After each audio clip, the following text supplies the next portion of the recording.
The universe operates on principles we understand: physics, chemistry, the fundamental laws of cause and effect. Warp drive bends space. Transporters convert matter to energy and back again. Even subspace communication follows predictable patterns that Federation scientists have mapped and mastered. But what happens when something defies every sensor, every theory, every rational explanation? What happens when Starfleet discovers that the galaxy is far larger, far older, and far more dangerous than even our most ambitious explorers ever imagined? If you want to see more crossover scenarios in the Star Trek universe, hit that subscribe button and drop your favorite sci-fi technology or franchise in the comments below. Live long and prosper. The USS Enterprise D had been conducting a routine archaeological survey of Tirana 7, a barren planet in an unexplored sector near the Bajoran border. Stellar cartography indicated the system had once supported at least one Class M world, but something, stellar radiation, orbital decay, or perhaps deliberate action, had stripped away its atmosphere millennia ago. What remained was a graveyard of stone ruins half buried in red dust, their architecture unlike anything in the Federation database. Commander Data stood in the center of what appeared to be a temple complex, his tricorder emitting a steady stream of chirps as it analyzed the surrounding structures. "Fascinating," he said, his golden eyes tracking geometric patterns carved into weathered pillars. "The decay rate suggests these ruins predate the earliest known Alpha Quadrant civilizations by at least 10,000 years. Yet the mathematical precision of the architecture indicates an extremely advanced culture." Lieutenant Commander LaForge adjusted his visor, scanning the same pillars from a different spectrum. "Data, you seeing this energy signature? There's something giving off a low-level subspace field about 50 meters northeast. It's faint, but it's definitely artificial." Indeed. Data's head tilted slightly, a gesture he'd adopted to appear more human during moments of curiosity. "The signature does not match any known Federation, Romulan, or Cardassian technology. Recommend we investigate." The away team, Data, LaForge, Lieutenant Worf, and Commander Riker, moved through the ruins with practiced efficiency. Worf's hand rested on his phaser, his Klingon instincts alert for danger even on a world that had been dead for centuries. Riker surveyed the architecture with the eye of someone who'd seen hundreds of alien cultures, noting the deliberate placement of structures around a central plaza. They found it in the heart of the complex. A massive ring stood vertical in a circular platform, 20 feet in diameter, constructed from a material that gleamed dully despite millennia of exposure. Its surface was inscribed with symbols, 39 distinct glyphs arranged around the inner track of the ring. At the base, partially buried in sediment, sat a crystalline pedestal covered in similar markings. "My God!" Riker breathed. "Geordi, what is that thing?" LaForge's visor swept across the ring's surface, his tricorder practically screaming with data. "I have no idea, Commander. The material composition is unlike anything in our database. It's not duranium, not neutronium. It's reading as an unknown heavy element with properties that shouldn't be stable. And that subspace signature? It's coming from inside the ring itself, like the whole structure is somehow connected to subspace." Worf circled the device, his warrior's assessment noting tactical details. There are no obvious weapons systems, but the platform shows signs of heavy use. Wear patterns consistent with foot traffic. He knelt, examining scorch marks on the stone. Energy discharge residue. Recent, within the last century. Data approached the crystalline pedestal, his positronic brain processing thousands of calculations per second. "This device may be a control mechanism. The symbols correspond to stellar constellations, though not from any star charts and Federation records. If my analysis is correct, this is a coordinate system of remarkable sophistication." "Coordinate system for what?" Riker tapped his comm badge. "Riker to Enterprise. Captain, you're going to want to see this." Within the hour, Captain Jean-Luc Picard stood before the ring, his hands clasped behind his back in the pose of a man confronting something that challenged his understanding of the universe. Beside him, Lieutenant Commander Data was downloading the complete archaeological survey data while LaForge ran every diagnostic scan the Enterprise sensors could manage. A transportation device? Picard mused, studying the symbols with the analytical mind of an archaeologist. But to where? And constructed by whom? The technology predates anything we've encountered, Captain. Data reported, including the Icanian gateways discovered 3 years ago. However, there are certain conceptual similarities. Both devices appear designed to create stable wormholes for matter transmission. Picard's expression darkened slightly. The Iconians had nearly caused a war when their gateway technology fell into Romulan hands. A device of similar capability, if it became known to hostile powers. The Iconians were destroyed precisely because their gateway technology threatened every civilization in the galaxy, Picard said quietly. If this device is operational, we must proceed with extreme caution. Worf's tactical assessment was immediate. Sir, recommend we establish a security perimeter and classify this discovery. The Cardassians would find such technology valuable. Agreed. But before we seal this site, we need to understand what we're dealing with. Picard turned to LaForge. Geordi, can you interface with the control mechanism without activating the device? LaForge moved to the crystalline pedestal, running his hands over the symbols. I think so, Captain. The control interface appears to be reactive to touch and possibly weight. His fingers brushed against one of the symbols, and it lit up with an inner orange glow. Okay, that's new. The whole system just came online. I'm reading massive power buildup. The ring is drawing energy directly from subspace. The ring began to move. With a deep mechanical grinding that resonated through the ancient plaza, the inner track of the ring rotated.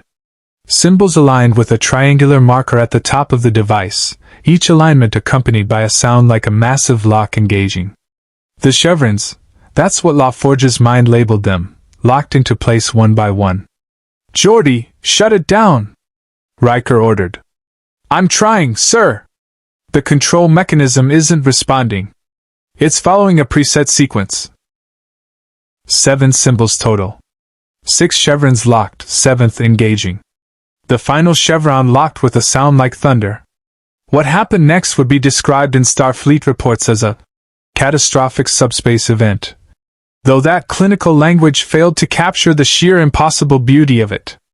The ring's interior erupted with a surge of energy that exploded outward like a tidal wave, then collapsed back into a perfect vertical pool of shimmering liquid light. The event horizon rippled like disturbed water, stable and contained within the ring's circumference, defying every law of wormhole physics that Starfleet had ever documented. Picard stared at the active gateway, his archaeological fascination warring with his command responsibility.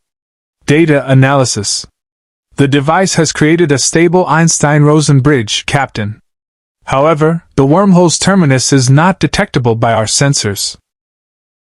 The energy requirements for maintaining such a connection should be enormous, yet the power drain appears minimal. The technology is operating on principles our science cannot yet explain. Through the shimmering event horizon, they could see something. Another gate platform, visible through the rippling surface like an image through water. Stone structures. Sky. A world. Captain, Worf said, his hand on his phaser. We do not know what is on the other side. Picard stood silent for a long moment, the weight of command settling on his shoulders like a familiar cloak. The Prime Directive was clear.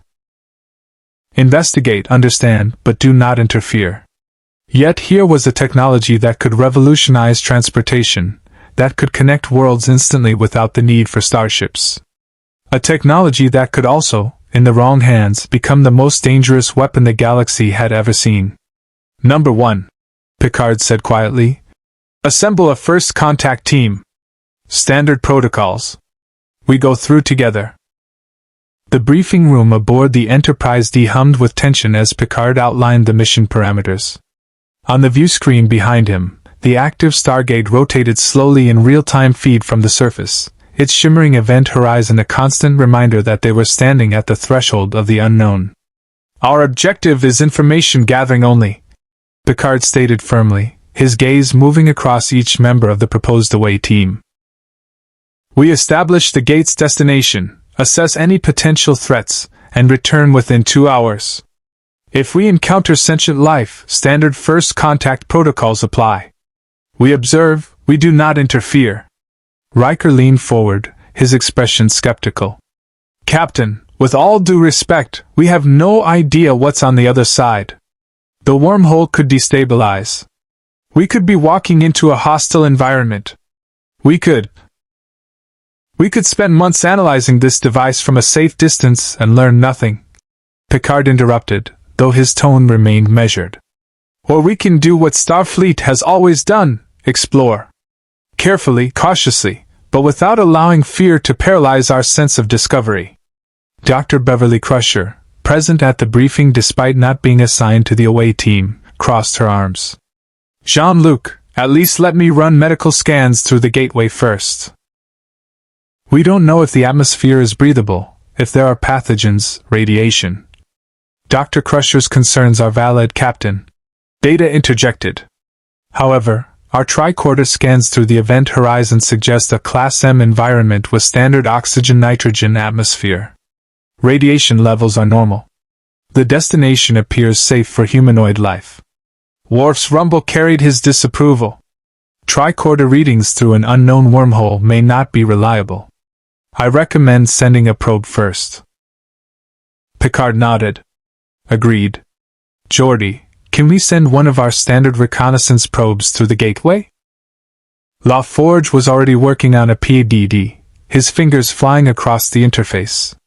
Already prepped one, Captain? We'll get telemetry and full sensor data before anyone sets foot through that thing. 20 minutes later, the away team stood on Tirana VII's surface, watching as a Class 1 probe hovered before the Stargate's rippling surface. The device was still active, still drawing its mysterious power from subspace, the event horizon maintaining perfect stability despite the complete absence of any visible energy source on this dead world. Probe away, LaForge announced, guiding the device through his tricorder interface. The probe touched the event horizon and vanished, pulled through in an instant. On the Enterprise, Lieutenant Commander Deanna Troi monitored the telemetry feed from the bridge, her empathic abilities useless for sensing technology, but her analytical mind tracking every data stream. Probe has emerged on the far side, she reported over the comm. Stable transmission. Atmosphere confirmed breathable. Temperature 22 degrees Celsius.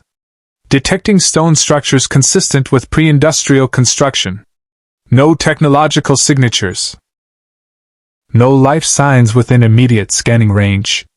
Picard exchanged glances with Riker. Pre-industrial architecture on a world connected by technology that predated the Federation by millennia.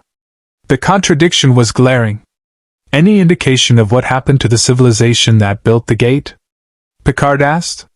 Data consulted his tricorder, interfacing directly with the probe's sensor feed. Negative, Captain. The structures visible through the probe's visual sensors appear to be ruins, similar to those on Tirana 7. However, there is evidence of more recent habitation, fire pits, crude tools, organic matter consistent with agriculture. Someone's living there, Riker said quietly. The question is, do they know what the gate is? Worf activated his phaser, checking the charge. Or do they worship it? The away team consisted of 6 personnel: Picard, Riker, Data, Worf, LaForge, and Ensign Mara Solis from Xenoanthropology. Each carried tricorders, Type 2 phasers, and emergency transponders. Crusher had insisted on including medical kits despite her exclusion from the team itself, a compromise Picard accepted after her pointed reminder that he had a tendency to underestimate danger. Enterprise, this is Picard. We're proceeding through the gateway. Maintain transporter lock and monitor our signals. If we don't report within 90 minutes, recall us immediately. Understood, Captain? Troy's voice carried a note of concern that her professional demeanor couldn't quite mask. Good luck. Picard stepped forward, his hand outstretched toward the event horizon. The surface rippled at his touch, cool and liquid, neither solid nor gaseous. Taking a breath, perhaps his last as a man who understood the boundaries of his universe. He stepped through. The transition was instantaneous and utterly disorienting. One moment, Picard stood on the red dust of Tirana 7 beneath a starless sky. The next, he emerged on an identical stone platform under brilliant double suns, his entire body feeling as though it had been disassembled and reassembled at the molecular level. It wasn't painful, but it was profoundly wrong in a way that his mind struggled to process. Behind him, the rest of the away team emerged in quick succession. Riker staggered slightly, one hand pressed to his temple. That was not like a transporter. Indeed, Data confirmed, running internal diagnostics on his positronic systems.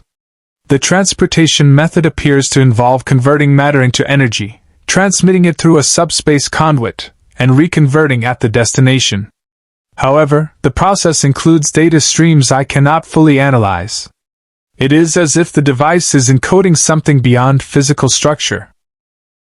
LaForge's visor swept the area, cataloging everything. Captain, that gate behind us, it's identical to the one on Tirana 7. Same material, same symbols, same design. This isn't just a transportation device. It's a network. Picard turned to study their surroundings. The Stargate stood in the center of a stone platform elevated above the surrounding landscape. Beyond the platform, rolling hills covered in golden grass stretched to distant mountains. The ruins Data had mentioned were visible now. Collapsed pillars, weathered foundations, the ghost of a city that had stood here long ago. But that wasn't what captured Picard's attention. In the valley below, smoke rose from cooking fires. Structures, crude by Federation standards but showing clear organization, formed a village of perhaps 200 inhabitants. And moving through that village were humanoids. Ensign Solis raised her tricorder, her voice tight with excitement. Captain, they're human! Genetically identical to Earth humans. How is that possible? We're nowhere near known human colonies. The Preservers. Picard breathed, referencing the ancient race known to have seeded humanoid life across the galaxy. But this would suggest a dispersal pattern far more extensive than we ever theorized. Worf's growl interrupted the speculation. Captain, we have been observed. A group of villagers had spotted them on the platform. They stood frozen, staring up at the away team with expressions of awe and fear. Then, as one, they dropped to their knees and pressed their foreheads to the ground. They're prostrating themselves, Riker said quietly. They think we're gods. Picard's jaw tightened. This was precisely the scenario the Prime Directive was designed to prevent. A pre-warp civilization encountering advanced technology they couldn't comprehend, interpreting it through the lens of mythology and religion. Before he could issue orders, one of the villagers, an older man with gray hair and ceremonial robes, rose and began climbing the platform steps.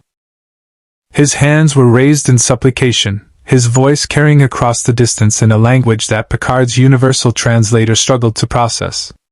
Great ones who descend from the Chapai, the translator rendered after a moment's delay. We are not worthy. We beg forgiveness. The harvest will be ready when the gods return. Please do not punish us as you punished the people of the beforetime. Data's head tilted. Chapai. Linguistic analysis suggests a compound word meaning gate of the gods. They have a name for the device. They know what it is. And they're terrified of it. Solis added, her tricorder picking up elevated stress hormones in the approaching villager. Whatever civilization built these gates, they left a legacy of fear. Picard stepped forward, his posture deliberately non-threatening, his hands visible and empty. We mean you no harm. We are travelers, explorers. We came through the Chapai seeking knowledge. The old man's eyes widened. When he spoke again, his voice trembled. You speak as we do. But you are not the gods. The gods do not ask. The gods do not explain. They take, and we obey, or we die. He grabbed Picard's hand suddenly, desperately. Please, if you are not the gods, you must leave before they return. When the chapter opens, when the lights come, they take our strongest as hosts. They take our children to serve in their armies. Please. The Stargate behind them activated. The sound was unmistakable, 7 chevrons locking in sequence, followed by the explosive whoosh of the event horizon establishing itself. The away team spun, weapons drawn, as figures began emerging from the shimmering portal. They were humanoid, clad in ornate armor that seemed more ceremonial than functional, carrying staff weapons that crackled with energy. But what froze Picard's blood was their eyes, glowing with an inner light that spoke of something fundamentally wrong. And leading them was a figure whose very presence radiated authority and malevolence. Tall, draped in black and gold, with a headdress shaped like a serpent's head. When he spoke, his voice reverberated with unnatural resonance. Kneel before your god, humans! Apophis has returned for his tribute. The transformation in the villagers was immediate and absolute. The old man who had clutched Picard's hand in desperate warning threw himself to the ground, his forehead pressed into the stones so hard it would leave bruises. Every villager in sight followed suit, their terror palpable even from a distance. Picard remained standing, his Starfleet training overriding the instinct to reach for his phaser. Beside him, Worf's hand hovered near his weapon, awaiting orders. Data's expression remained neutral, but his positronic brain was processing tactical scenarios at extraordinary speed. The figure who called himself Apophis descended the platform steps with deliberate slowness, his serpent headdress gleaming in the double sunlight. His warriors, Picard counted 12, fanned out in practice formation, their staff weapons trained on the away team with disturbing precision. You do not kneel, Apophis observed, his resonant voice carrying amusement and danger in equal measure. How curious! Tell me, strangers, do you not recognize a god when you stand before one? Riker's hand moved fractionally toward his phaser. Picard's slight headshake stopped him. We recognize technology, Picard said carefully, his diplomatic training engaging. Your voice synthesizer is quite sophisticated, as are your weapons. But we've encountered many species with advanced technology. None of them were gods. The glowing eyes fixed on Picard with sudden intensity. Then Apophis laughed, a sound that echoed with genuine delight. Boldness. How refreshing. It has been centuries since anyone spoke to me with such confidence. He gestured, and his warriors lowered their weapons slightly. You are not from this world. Your garments, your bearing, you came through the Chapai. From where? Data's tricorder emitted a soft chirp. Apophis's head snapped toward the sound with predatory focus. What is that device? A scientific instrument, Data replied evenly. We are explorers from the United Federation of Planets. We discovered the gateway on an uninhabited world and activated it seeking knowledge of its builders. The Federation, Apophis repeated, tasting the words. I have not heard this name. Your ships, how fast do they travel? The question seemed oddly specific. Picard's tactical instincts flared warning signals. Fast enough to explore many worlds. May I ask what you call yourself? Beyond the obvious mythological reference. Apophis's expression shifted, the amusement fading into something colder. I am System Lord Apophis, ruler of 300 worlds, commander of 10,000 Jaffa warriors. And you, Captain, yes, I recognize rank insignia when I see it. You and your Federation are children playing in a galaxy you do not understand. He raised one hand, and something rippled beneath his skin. The universal translator struggled with what came next. A hissing, layered vocalization that seemed to come from multiple throats, simultaneously. Worf's growl was pure Klingon aggression. Captain, his biosigns just changed. There's something inside him. A parasite. Apophis's glowing eyes flared brighter. Parasite? How dare you? He gestured sharply, and one of his warriors stepped forward, staff weapon aimed directly at Worf. I am Goa'uld. I am perfection. I am... Captain? LaForge's urgent voice cut through the confrontation. Multiple incoming wormholes. 3 more gates just activated on this platform. That was impossible. Picard's mind reeled at the physics violation even as he turned to see 3 additional event horizons shimmer into existence on platforms he hadn't noticed before, hidden in the ruins. More armored warriors poured through, hundreds of them, surrounding the village below. This wasn't a tribute collection. This was a military operation. Apophis's smile was cruel. Did you think you were the only ones to discover this world today? The Goa'uld do not share power, Captain. When my scouts reported unusual energy signatures from this insignificant farming planet, I knew one of my rivals had grown ambitious. He studied Picard with predatory interest.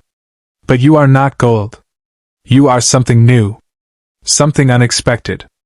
A massive figure emerged from one of the other gates, his armor adorned with symbols of flame and destruction. His voice boomed across the plaza. Apophis. This world is claimed by Lord Huruyuar. Withdraw your forces or face annihilation. Tactical situation deteriorating rapidly. Data observed with android understatement. We are now positioned between 3 hostile forces, each numbering approximately 200 warriors. Recommend immediate withdrawal through the Stargate. Picard tapped his comm badge. Enterprise, emergency beam out, 6 to transport. Static answered him. The Chapai interferes with your technology, Apophis said, his tone almost conversational despite the chaos erupting around them. When active, it disrupts subspace in ways your primitive transporters cannot compensate for. You are stranded here, Captain. Unless, of course, you accept my protection. Staff weapon fire erupted across the plaza as Apophis's forces engaged Huruyuar's warriors. The energy blasts, concentrated plasma, LaForge's tricorder identified, struck stone and flesh with devastating effect. Villagers screamed, fleeing toward the hills as their homes became a battlefield. We need to reach the gate, Riker shouted over the weapon's fire. Data, can you activate it? The control device is located at the base of the platform, Commander. I would need approximately 45 seconds to input the return coordinates. 45 seconds in a crossfire between forces using weapons that could vaporize a humanoid in a single shot. Worf made the decision for them. Covering fire! He drew his phaser, set it to heavy stun, and fired at the nearest group of warriors. The beam struck 3 of them, and they collapsed, but their armor had dispersed enough energy that they were already stirring. The away team ran. They sprinted across the platform as energy blasts scorched the air around them, Data reaching the crystalline control pedestal, and immediately beginning the activation sequence. His hands moved with superhuman speed, touching symbols in a pattern based on the probe's recorded data. First chevron encoded, Data announced calmly as a staff blast destroyed a pillar inches from his head. Apophis's voice carried above the battle. Jaffa! Kree! Capture the strangers alive! They possess knowledge I require! Warriors redirected their fire, attempting to herd the away team into a contained area. Worf and Riker established a defensive perimeter, their phasers firing in controlled bursts. But there were too many targets, and the Goa'uld forces were adapting to the Federation weapons patterns. Second chevron encoded. Ensign Solis went down, struck by a staff blast that overloaded her uniform's defensive properties. She screamed, clutching her shoulder where the energy had burned through to flesh. LaForge grabbed her, dragging her toward Data's position while returning fire with his free hand. Third chevron encoded. A massive warrior, nearly 7 feet tall with a gold symbol emblazoned on his forehead, charged directly at Picard. The captain fired his phaser point-blank into the man's chest. The beam struck home, but the warrior merely staggered, then backhanded Picard with enough force to send him sprawling. Resistance is futile, human! The warrior bellowed. I am first prime of Apophis. I cannot be. Worf's phaser, set to maximum stun, caught the warrior in the throat. This time he fell, but even unconscious his hand still gripped his staff weapon with fanatic determination. Fourth chevron encoded.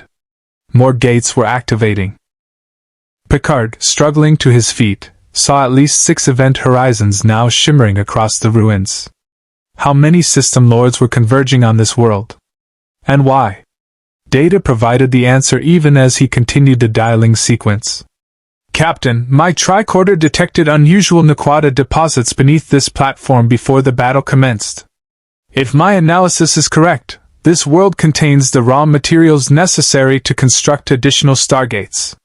The Goa'uld are fighting over a strategic resource. Fifth chevron encoded. The villagers. Picard's mind flashed to the terrified faces, the elderly man's desperate warning. They were caught in the crossfire of a war they couldn't comprehend, worshipping as gods the very beings who enslaved them. The Prime Directive was clear. Do not interfere with the normal development of alien cultures. But when the culture's normal development included parasitic possession and slavery enforced through superior technology masquerading as divine authority. Sixth chevron encoded. Captain, we must go! Riker grabbed Picard's arm, pulling him toward the gate. Apophyse's forces had formed a closing circle. The System Lord himself stood at the perimeter, his expression contemplative despite the battle raging around him. Fascinating technology, those hand weapons. Directed energy, non-lethal settings, impressive recharge capacity. Tell me, Captain, what else does your Federation possess that I might find useful? Seventh chevron locked. The event horizon exploded into existence. Data was already moving through, supporting the wounded Ensign Solis. LaForge followed, then Worf backing through while maintaining covering fire. Picard hesitated at the threshold, meeting Apophyse's glowing eyes across the battlefield. We will meet again, Captain, the System Lord said.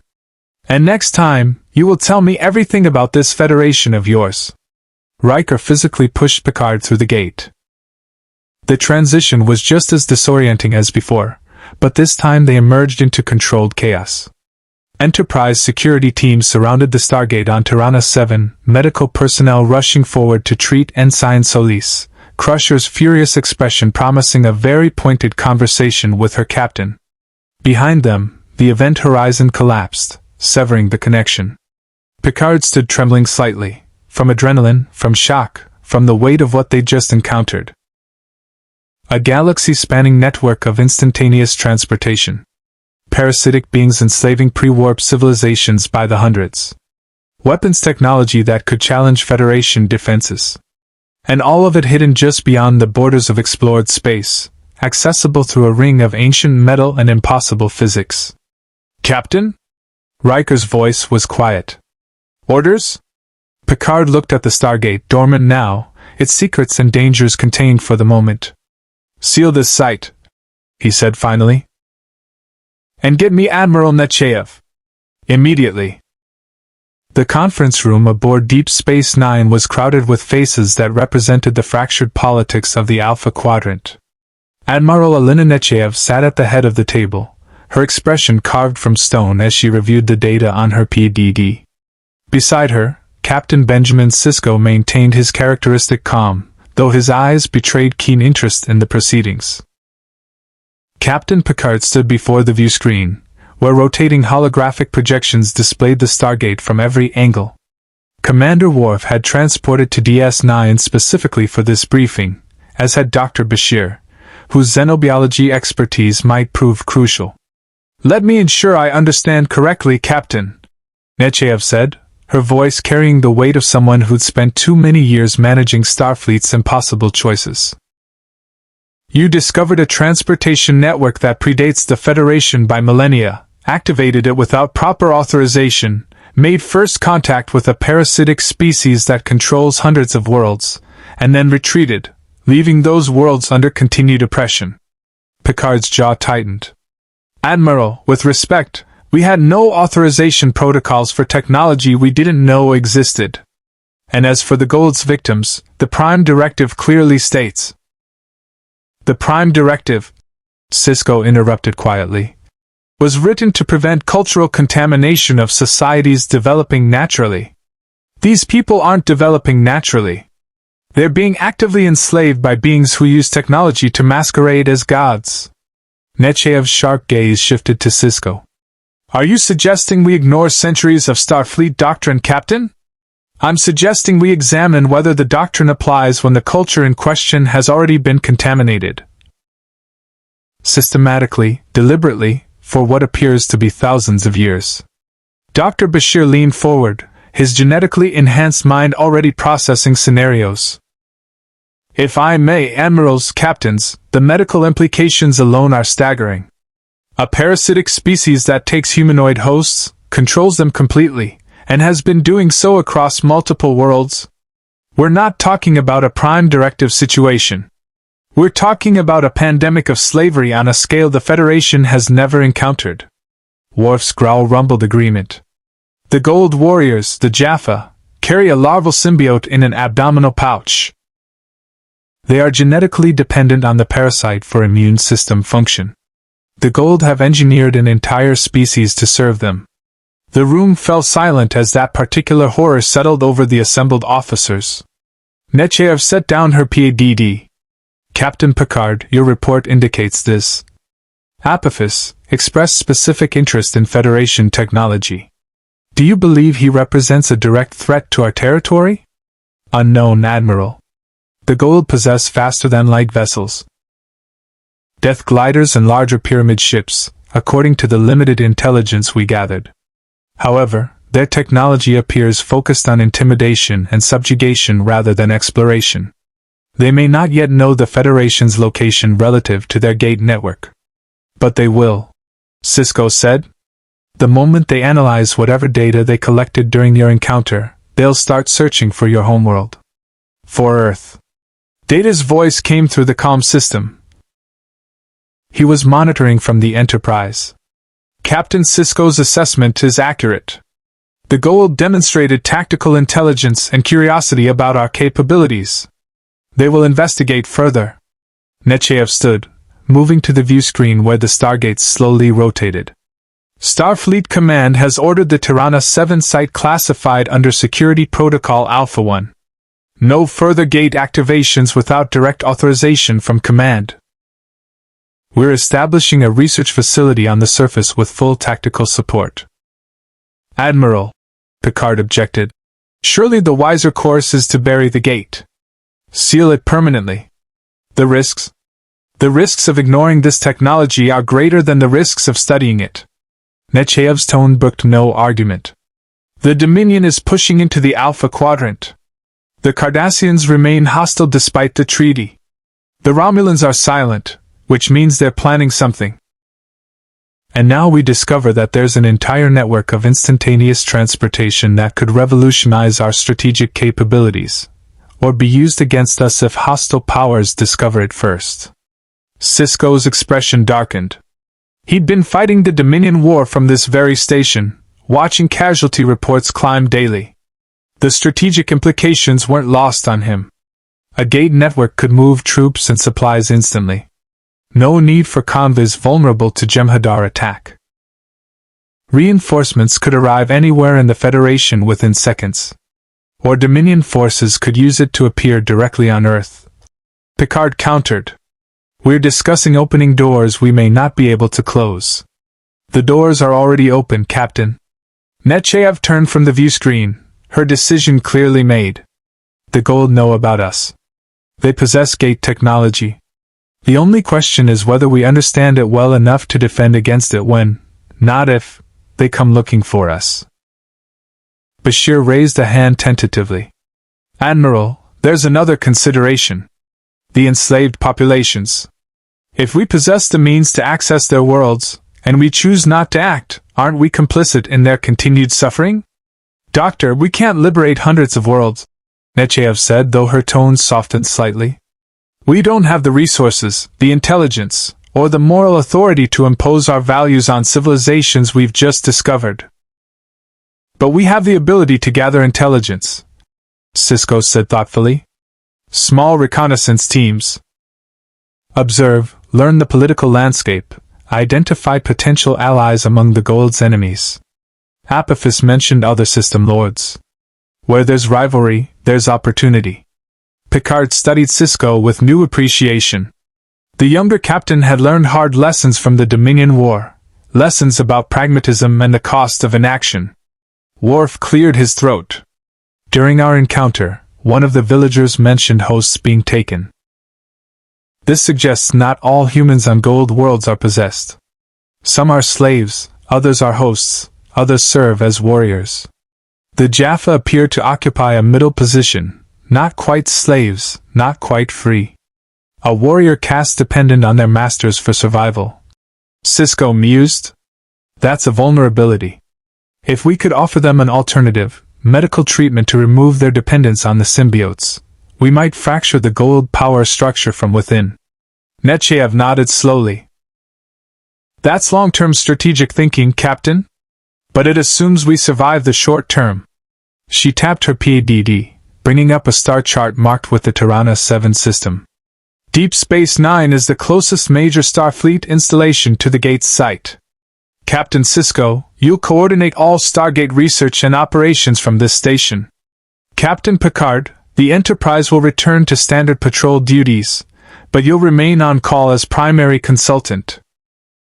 Admiral, Picard began, I must protest.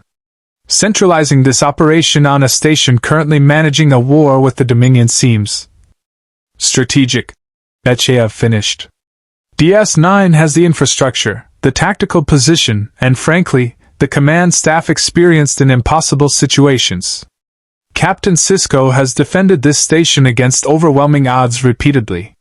If anyone can manage a secret research program while fighting a war, it's him. Sisko's expression suggested he wasn't entirely pleased with this additional responsibility, but he nodded acceptance. Furthermore, Nechayev continued, we're activating specialized assets. Lieutenant Commander Data, you'll be temporarily assigned to DS9's research team. Your analytical capabilities will be essential in understanding ancient technology. Dr. Bashir, you'll lead the xenobiology effort. I want to know everything about Goa'uld physiology, symbiote biology, and potential medical countermeasures. Bashir's eyes lit up with the enthusiasm of someone being handed the most fascinating puzzle in the galaxy. Yes, Admiral. Though I'll need tissue samples, which means reconnaissance missions through the gate. Sisko finished. Understood. We'll need to move carefully. The Goa'uld are watching for us now. Worf spoke up, his tactical mind already planning. We should establish protocols for gate activation. Security measures. Fail-safes in case hostile forces attempt to dial Tirana 7. Agreed. Work with Chief O'Brien on technical countermeasures. I want that gate locked down tighter than a Ferengi's vault. Nechayev deactivated the view screen, the Stargate's image dissolving. Gentlemen, we're standing at a crossroads. One path leads to isolation. Bury the gate, pretend we never found it, hope the Goa'uld forget about us. The other path leads into unknown territory, facing threats we don't fully understand, making choices that will define the Federation's character for generations. She looked at each officer in turn. Starfleet has always chosen exploration over fear. That doesn't change now. But we proceed with caution, with intelligence, and with the understanding that we're not just studying ancient technology, we're potentially stepping into a war that's been raging for millennia. Picard stood silent for a long moment, then nodded. Then we'd best make certain we understand what we're stepping into, Admiral. Dismissed. Captain Sisko, remain behind. We have operational details to discuss. As the officers filed out, Picard caught Sisko's eye. The younger captain offered a slight smile, the expression of someone who'd just been handed an impossible task and was already calculating how to accomplish it. Picard understood that expression well. He'd worn it himself many times. Outside the conference room, Worf fell into step beside Picard. Captain, the Admiral is making a mistake. This technology should be destroyed. Perhaps, Picard said quietly. But she's right about one thing, the doors are already open. The question now is whether we walk through them prepared, or wait for something to come through hunting us. 3 weeks after Admiral Nechayev's briefing, Deep Space Nine's lower docking pylon housed a secret that would have terrified most of the station's inhabitants. Behind reinforced bulkheads and security protocols that rivaled those protecting the wormhole itself, Starfleet's Stargate research facility hummed with activity. Chief Miles O'Brien stood before the reconstructed gate control pedestal, his engineering mind simultaneously fascinated and frustrated by technology that refused to obey conventional physics. "I still don't understand how it's drawing power," he muttered, running a diagnostic scanner over the crystalline interface. "No dilithium matrix, no antimatter reaction, no visible energy source. It's pulling energy directly from subspace, but the method doesn't match anything in our database." Data, positioned at a jury-rigged science station, didn't look up from his analysis. "The ancient technology operates on principles that predate warp theory, Chief. They appear to have achieved a fundamental understanding of subspace mechanics that Federation science is only beginning to approach." "Beginning to approach?" O'Brien's laugh was bitter. "Data, we're not even in the same galaxy as understanding this. Every time I think I've figured out one system, I find 3 more that shouldn't be possible." Dr. Bashir emerged from the medical bay they'd established in an adjacent section, his expression troubled. "Miles, I need you to look at something. The tissue samples we collected from the Jaffa warrior we stunned, the symbiote pouch has regenerative properties I've never seen. It's like the Goa'uld engineered the Jaffa to be dependent on the larvae, but also gave them enhanced healing as compensation. Genetic slavery with benefits," O'Brien said darkly. "Lovely species, these Goa'uld." Captain Sisko descended the stairs from the observation deck, Commander Jadzia Dax following close behind.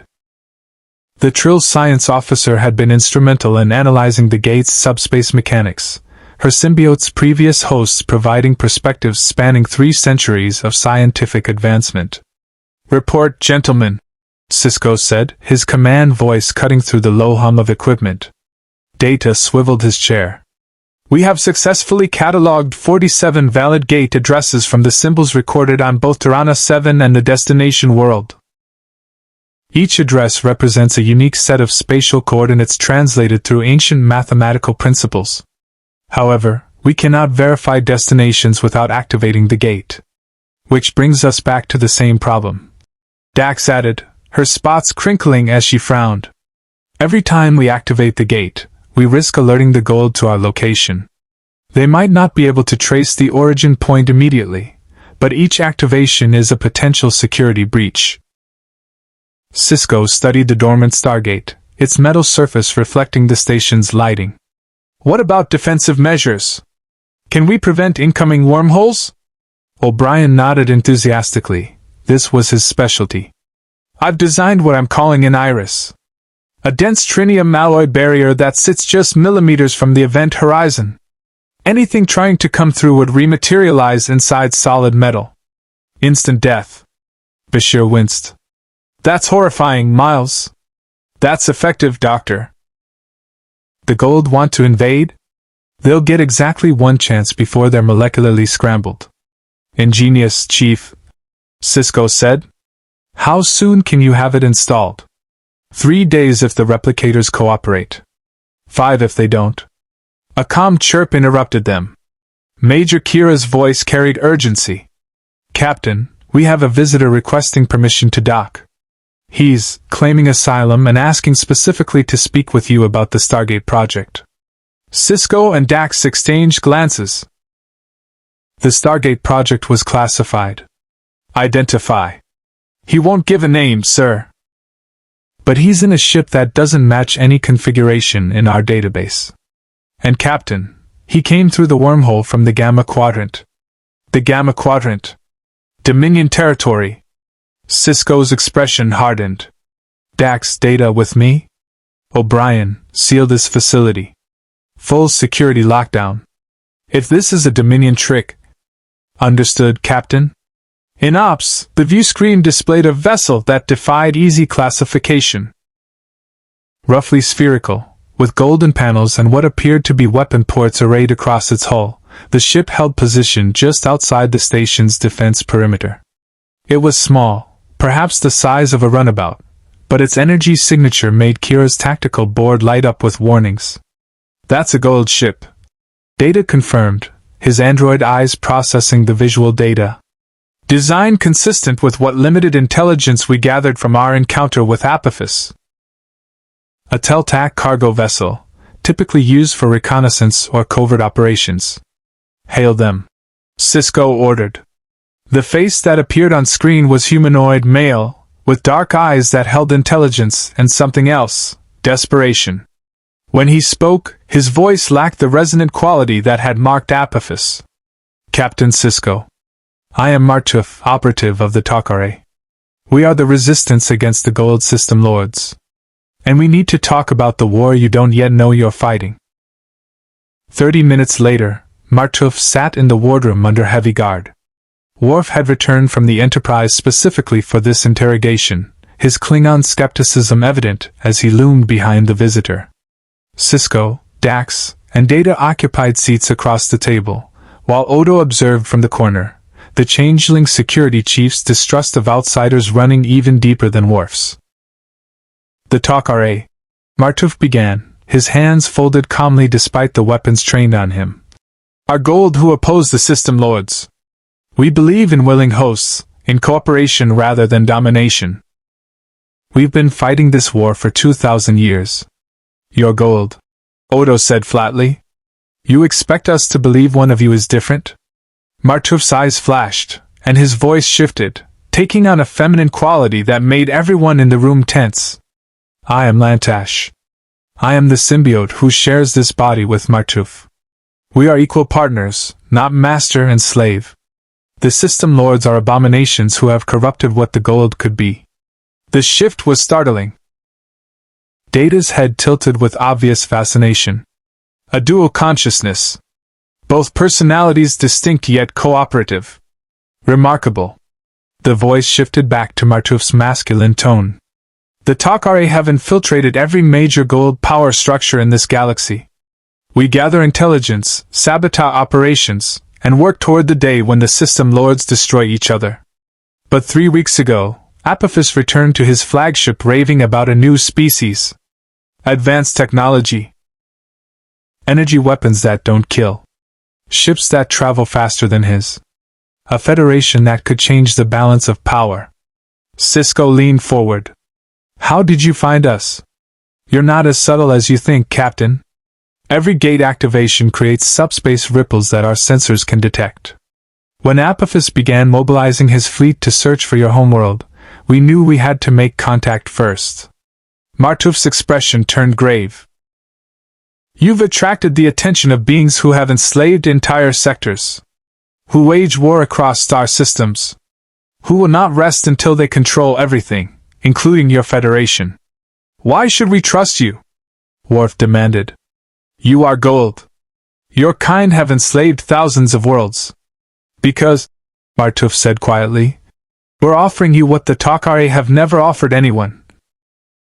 Full intelligence sharing, tactical support, and access to 2,000 years of knowledge about how to fight the System Lords. In exchange, we need your help to strike at Apophis before he finds Earth."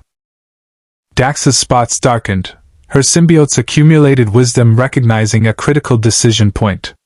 "You're asking us to enter a war. To abandon the Prime Directive for civilizations we barely understand. To risk Federation lives for people we've never met. I'm asking you to recognize reality, Commander. The war is already happening. The System Lords already know about you. The only question is whether you fight smart or die ignorant." Sisko stood, moving to the window where the wormhole's distant shimmer was barely visible. "Tell me about Apophis's fleet. Numbers. Capabilities. Weaknesses. 24 Hatak motherships. Each carries thousands of Jaffa warriors and Death Glider fighters. Shields vulnerable to sustained bombardment. Weakness, arrogance.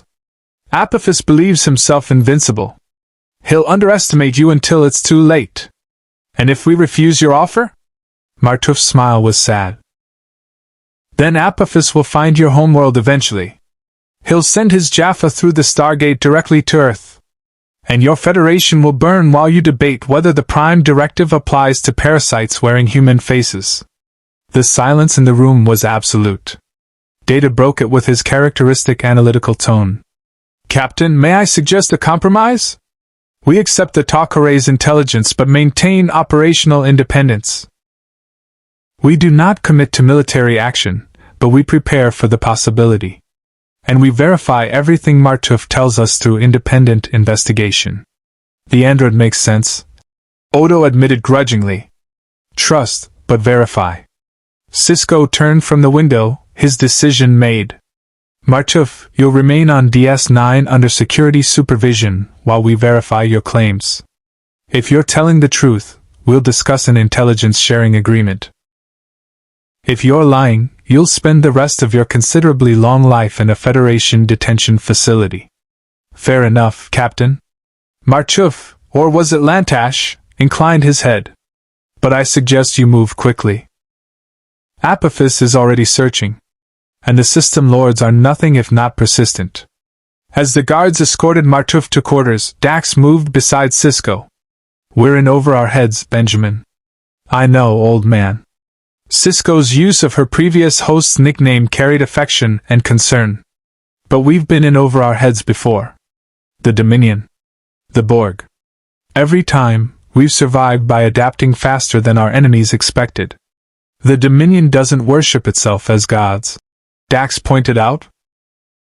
These Goa'uld, they've built an entire civilization on a lie. Dismantling that doesn't just require defeating them militarily. It requires breaking the faith of billions.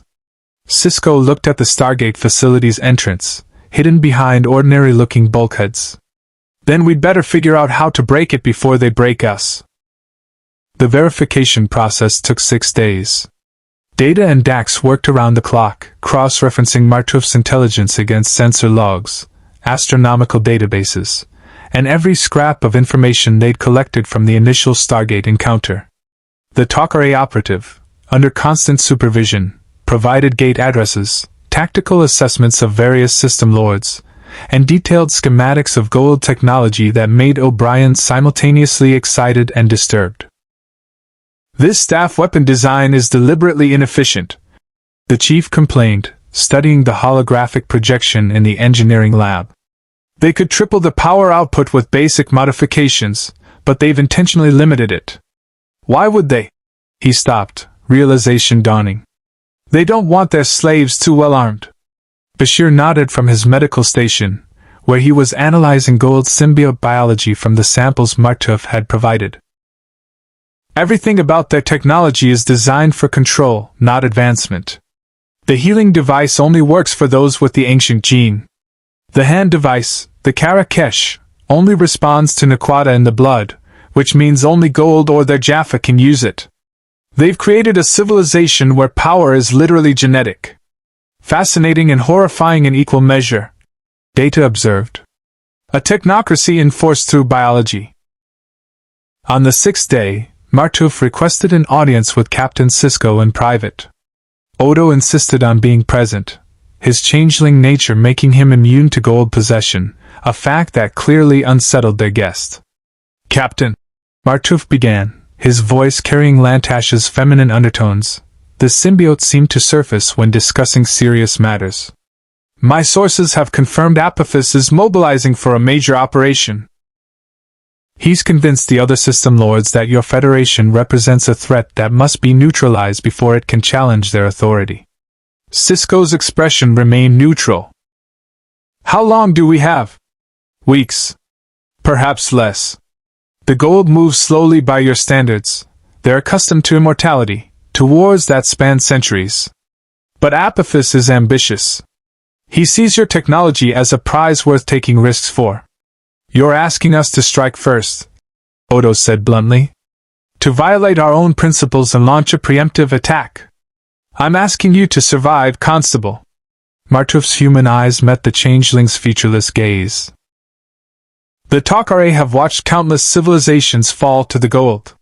Species more advanced than yours.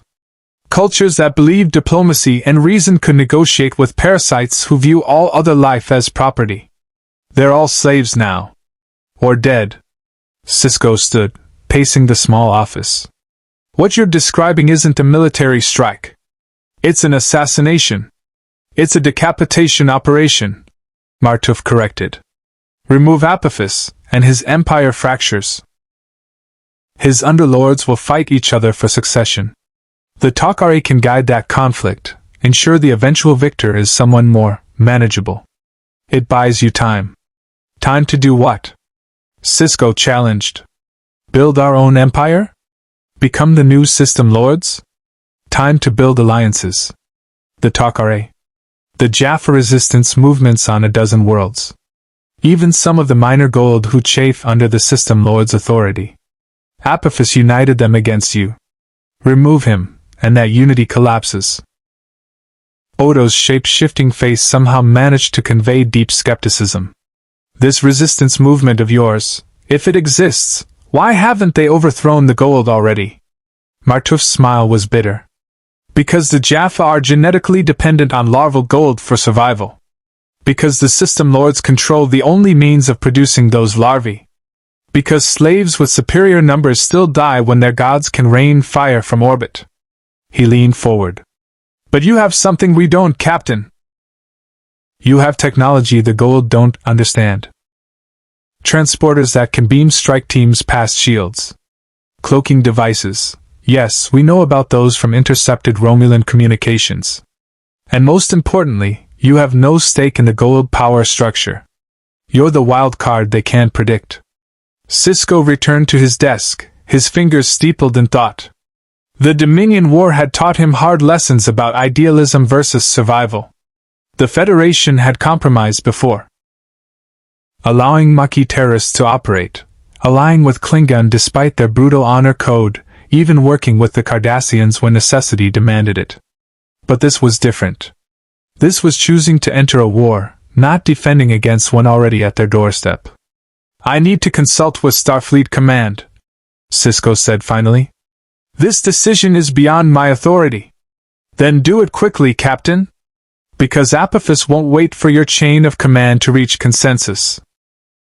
After Martouf was escorted back to his quarters, Odo lingered. You're actually considering this. I'm considering survival, Odo. The Dominion taught us that sometimes the high road leads to a cliff.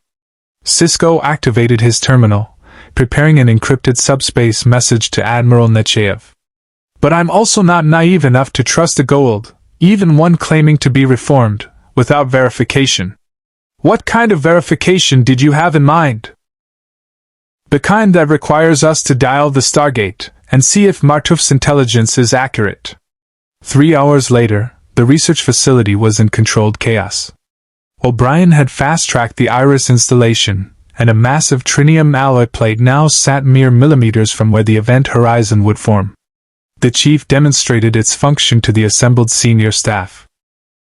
When the gate activates, this barrier prevents anything from rematerializing, O'Brien explained, his hands moving over the control interface. The computer recognizes authorized Iris codes transmitted from friendly sources. Without the code, anyone trying to come through is atomized before they even know what hit them. Gruesome but effective, Kira said, her Bajoran pragmatism approving of technology that protected her station. We're going to test it, Sisko announced. Data, dial one of the addresses Martouf provided. One he claims is an uninhabited world used by the Takare for equipment storage. Data moved to the control pedestal, his android fingers dancing over the symbols with practiced precision. The familiar sound of chevrons locking echoed through the facility, a sound that made everyone present tense despite knowing what to expect. The event horizon exploded into existence, contained safely within the ring. Through the shimmering surface, they could see nothing. Darkness. Sensor probe ready, Dax reported from her science station. Send it through. The probe vanished into the gate. For 3 seconds, telemetry flowed normally. Then the data stream showed a massive chamber carved from stone, filled with crates bearing symbols that matched Takare intelligence files. He was telling the truth about this location at least, Dax confirmed. The probe's detecting abandoned Goa'uld technology, some modified with what appear to be Takare improvements. No life signs. Bring the probe back, Sisko ordered. The probe emerged, and O'Brien immediately shut down the gate. The event horizon collapsed with its characteristic whoosh of inrushing air. Martouf, watching from the observation deck under guard, allowed himself a small smile. Satisfied, Captain? One data point isn't enough, Sisko replied. We'll verify 3 more addresses before I even consider trusting you. Over the next 2 days, they verified a dozen gate addresses. Most matched Martouf's descriptions perfectly. 2 showed signs of recent Goa'uld activity that the Takare operative immediately explained. Routine patrols, supply runs, nothing indicating he deliberately misled them. On the 3rd day, Starfleet's response arrived. Admiral Nechayev's face on the view screen looked older, more worn. Captain Sisko, Starfleet Command has reviewed your report and the Takare's offer. After considerable debate, and I mean considerable, 3 admirals nearly came to blows. We're authorizing limited cooperation. Limited how, Admiral? Intelligence sharing only. No joint military operations. No formal alliance. You'll accept their tactical data but verify everything independently. And under no circumstances are you to launch offensive operations against the Goa'uld without direct authorization from command. Her expression softened slightly. I know you're thinking about the Dominion, Benjamin. About how waiting too long costs lives. But we can't let fear drive us into a war we don't understand. Understood, Admiral. And if Apophis attacks first? Then you defend Federation territory with extreme prejudice. But we're not assassinating foreign leaders based on what-ifs and maybes. That's not who we are. After the transmission ended, Sisko sat in silence. Dax, who'd been listening from the adjacent station, spoke quietly. She's not wrong, Benjamin. The Federation doesn't do preemptive strikes. The Federation also doesn't face parasitic body snatchers with delusions of godhood. Sisko countered. But she gave the order. We gather intelligence, we prepare defenses, and we hope Apophis gives us time to figure out what the hell we're doing.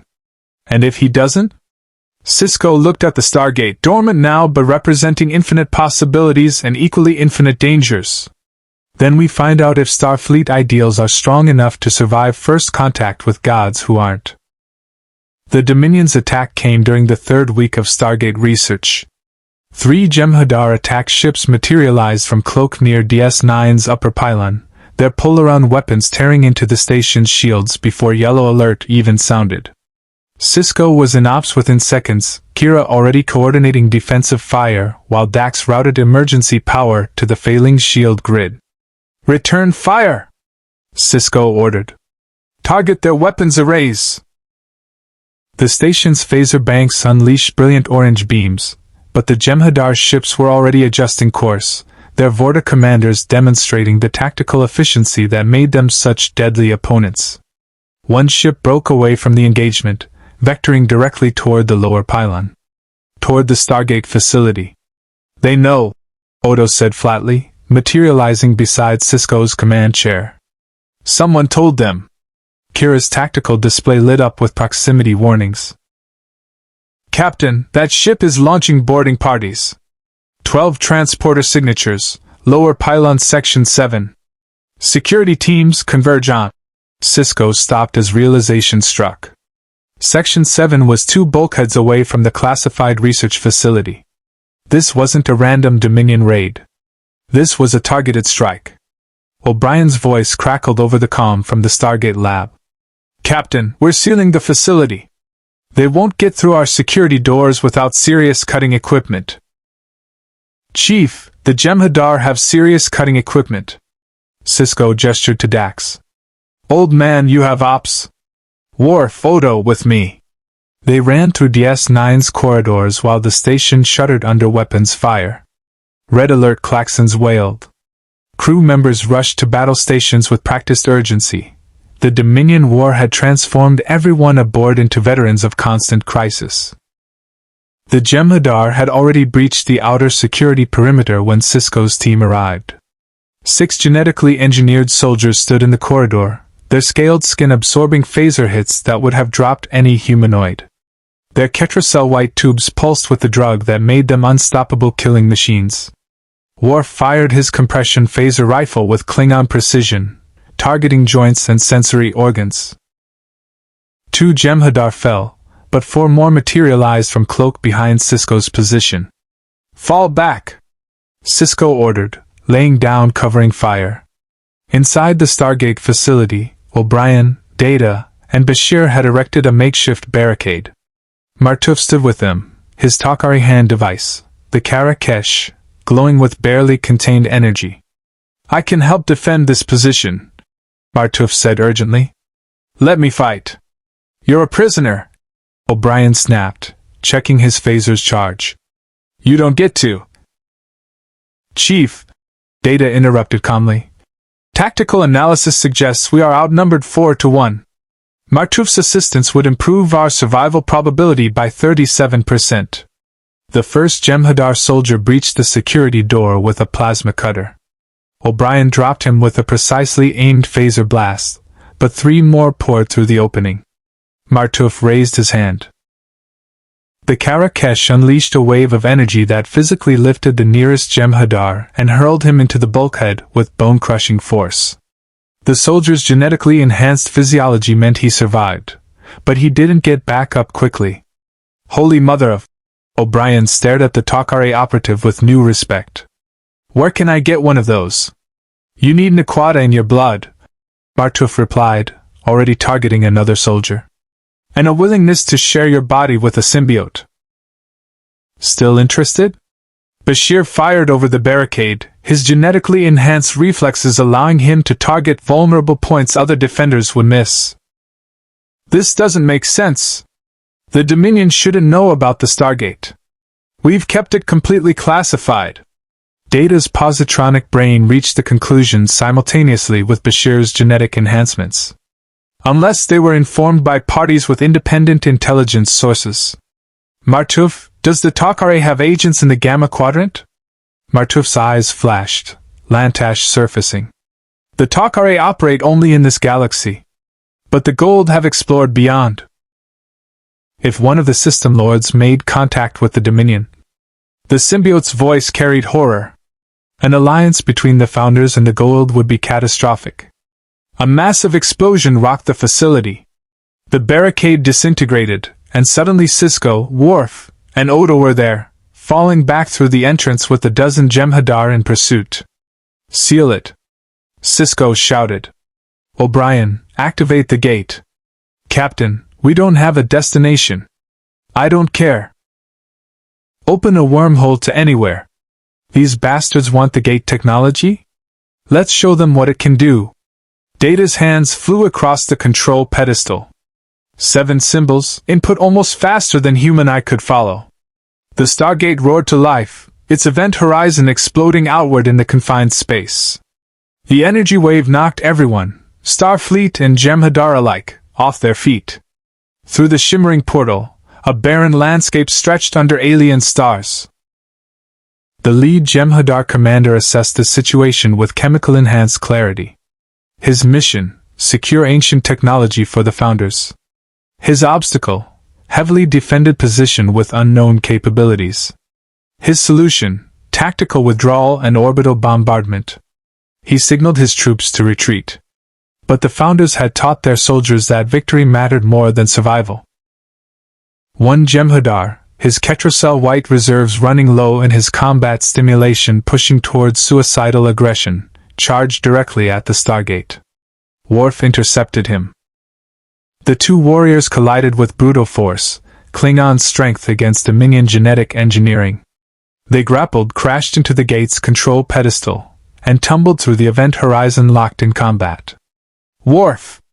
Sisko lunged forward, but Odo's liquid form wrapped around his leg, holding him back. "You can't help him through there," the changeling said grimly. Data's fingers never stopped moving on the controls. Captain, the wormhole is destabilizing. Commander Worf's passage through created a gravitational eddy in the subspace corridor. If we maintain the connection, the gate could suffer catastrophic feedback. How long until he can return? 38 minutes minimum before the system can safely re-establish a connection to the same coordinates. 38 minutes. Worf was alone on an unknown world, possibly injured, certainly engaged with a Jem'Hadar warrior whose sole purpose was killing. Sisko's command mask slipped for just a moment, revealing the fear beneath. Then it returned, harder than before. Maintain minimum power. The instant it's safe, we reopen that gate and get our officer back. O'Brien, can this facility withstand orbital bombardment? Not a chance, sir. These bulkheads are reinforced, but a direct hit from a Jem'Hadar ship's Polaron array would breach us in seconds. Kira's voice crackled over the comm. Captain, the Jem'Hadar ships are withdrawing. They're just leaving. We won the engagement. They got what they came for. Odo said darkly. Intelligence. Now the Dominion knows we have access to instantaneous transportation across vast distances. The Founders will want that technology. Martuf lowered his hand device, the glow fading. And they'll share what they learned with their allies. If the Goa'uld and the Dominion are coordinating. He didn't finish the sentence. He didn't need to. Bashir was already treating wounded security officers, his medical tricorder identifying injuries with practiced speed. We need to assume the worst. Two expansionist empires, both led by beings who consider themselves superior to all other life, sharing intelligence and possibly coordinating strategy. Sisko moved to the Stargate, staring at the rippling event horizon that had swallowed one of his officers. The wormhole showed no sign of Worf returning. Just empty landscape under alien stars. Data, how many addresses do we have in the database? 47 verified coordinates, Captain. Hundreds more untested. And how many of those worlds might be inhabited by species that could become allies against both the Dominion and the Goa'uld? Data's golden eyes met Sisko's. Unknown. However, probability suggests that a network this extensive must connect civilizations of varying technological levels. Some may possess resources or knowledge valuable to our defensive preparations. Then we start exploring. Carefully. Methodically. And we build our own network of intelligence and alliances before the Dominion and the Goa'uld finish building theirs. Sisko turned to address everyone in the facility. This facility is now operating under wartime protocols. No one discusses what happens here outside this room. We've just learned that the galaxy is far more dangerous than we knew, and far more connected. O'Brien checked his chronometer. 32 minutes until we can safely reopen the gate. 32 minutes until they learned if Worf had survived. 32 minutes to contemplate the reality that the Dominion War, already the bloodiest conflict in Federation history, had just gotten infinitely more complicated. Martuf spoke quietly, his human voice carrying centuries of Lantash's experience. Welcome to the war, Captain Sisko. The Takare have fought it for 2,000 years. Let's hope your Federation learns faster than that. Sisko didn't answer. He simply stared at the gate, counting seconds, and wondering what new horrors awaited on the other side. The world beyond the Stargate was dying. Worf materialized mid-fall, the transition's disorientation compounded by the Jem'Hadar soldiers still locked in combat with him. They hit scorched earth together, rolled apart, and came up fighting. The Jem'Hadar's Kartakin blade swept toward Worf's throat with lethal precision. The Klingon blocked with his phaser rifle, the weapon's casing cracking under the impact. He kicked out, catching the soldier in the knee joint.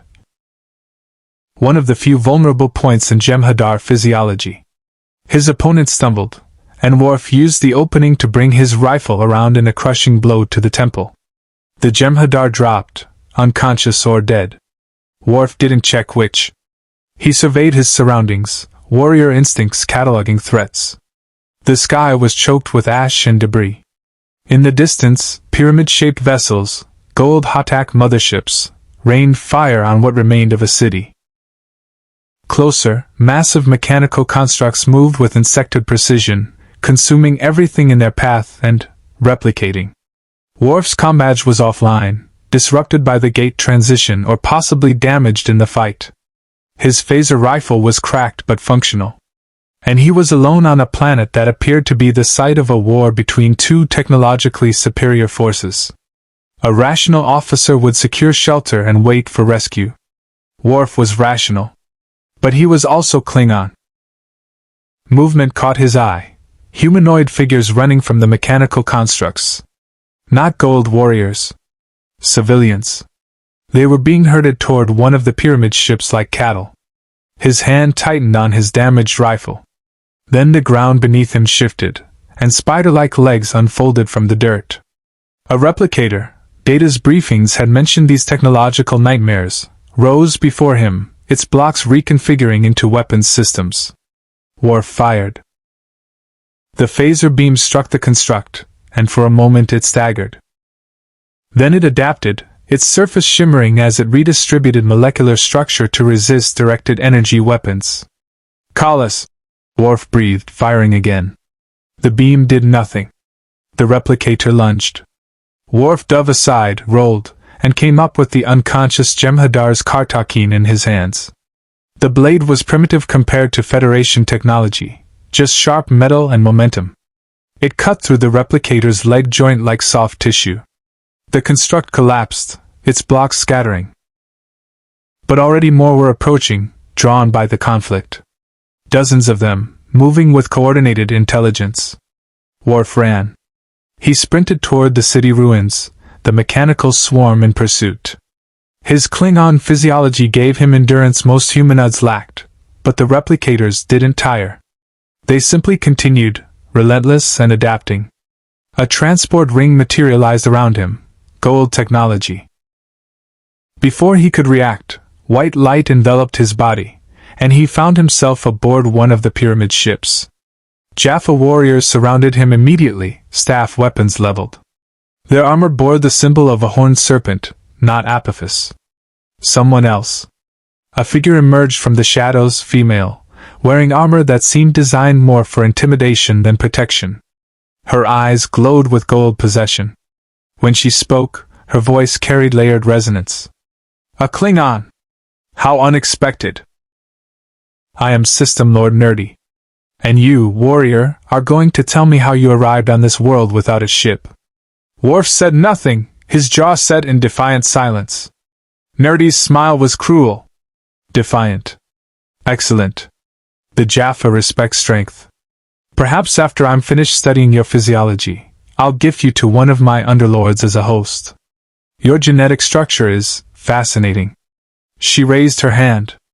The Karakesh glowed, and Worf felt invisible force grip his body, lifting him off the deck. Pain lanced through his nervous system as the device began its analysis. Then the ship shuddered. Replicators had reached the hull. Through the viewports, Worf could see hundreds of the constructs crawling up the pyramid's surface, their blocks working to penetrate the Nequadorian-forced armor. Nerdy's concentration broke, and Worf dropped to the deck.